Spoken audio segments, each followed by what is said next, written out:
27 countries in Europe with different culture, most of the countries' languages, religion and so forth. I mean, there have been immense problems of merging all this together in what we today call EU. And looking at Japan, I mean, most foreign countries are facing similar challenges facing Japan.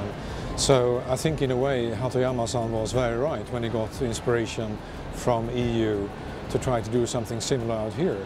But I really would like to see an pact in between Japan and EU, what we call an economic integration agreement, where we could represent merely 40% of the world GDP, letting people, products, services and goods move freely over the borders. What are dynamics we could see in Japan? Perhaps we could reactivate and revitalize the whole Japanese economy if we could see this happening.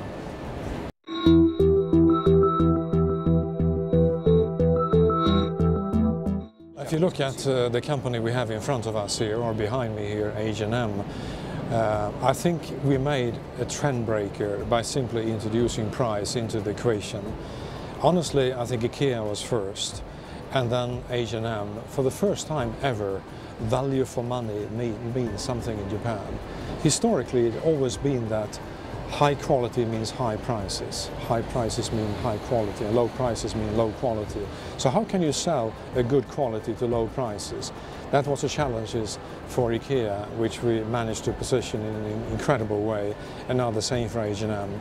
And now you can see how Japanese competition is hanging on with Nitori for IKEA, and for H&M Uniqlo, who is very much benchmarking H&M. And for the first time ever, the Japanese consumer actually understands that she can buy more for money.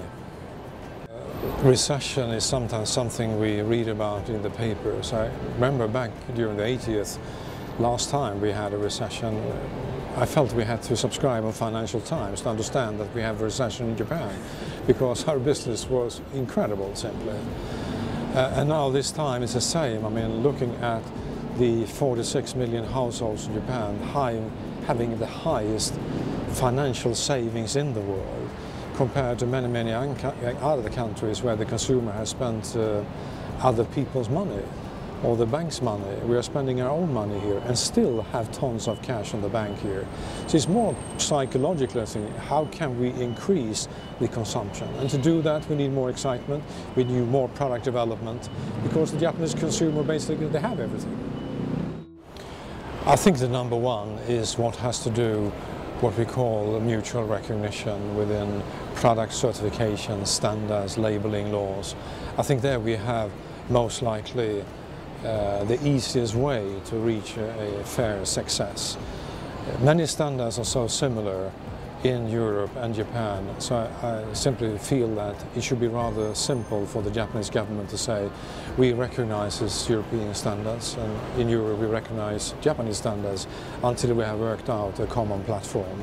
That definitely will release an enormous competition, lowering prices, supporting product development, getting dynamics back into the society. So I think there most likely is our number one short-term point. In the long term, of course, we are looking for an EIA, as we call it, Economic Integration Agreement, where we freely can move goods, people, services and capital in between our countries, and thereby effectively having 40% of the GDP to work on. That's a good start. EURObiZ is indeed the regulatory arm of all the European chambers. I mean, that's our assignment, that's our job, and that is not done within the chambers. So our job is to reduce all the trade obstacles, regulatory issues we are facing in Japan. And we simply need to communicate these to the industry. You know, in the industry, we're not used to the language we're using within the bureaucracy. We need to, perhaps not popularize, but to simply use a different language to describe all the obstacles we have in Japan to simply do a good business. And I hope the magazine can reach out and describe these, so we're getting a better commitment from the industry. Because without the commitment from the industry, EURObiZ can't exist. It's run by companies in some 28 business segments, where we're using the EURObiZ platform to define the problems and then effectively lobbying it in to the bureaucracy and the governments. So we need the commitments in the industry to work on this. I mean, the Japanese government, they have realized that it's a one-stop shopping with EURObiZ instead of sitting down with 28 European countries and bilaterally discuss each issues. And I mean, the industry we have in between different countries, they are facing the same problem, so why not solve it once and for all through EURObiZ? So that is established definitely, and that will continue. Well, looking in the past, we can see the former government, I mean, they indeed protected very much the Japanese industry, I would say effectively from foreign competition. The new words from the government is definitely very promising. They are committed to protect the Japanese people, the Japanese consumer, and I think we really support that. Because if we increase competition, for example, by more foreign entries, more foreign direct investment, competition will increase, prices will go down, quality will increase to the benefit of the final consumer. So we hope the new government and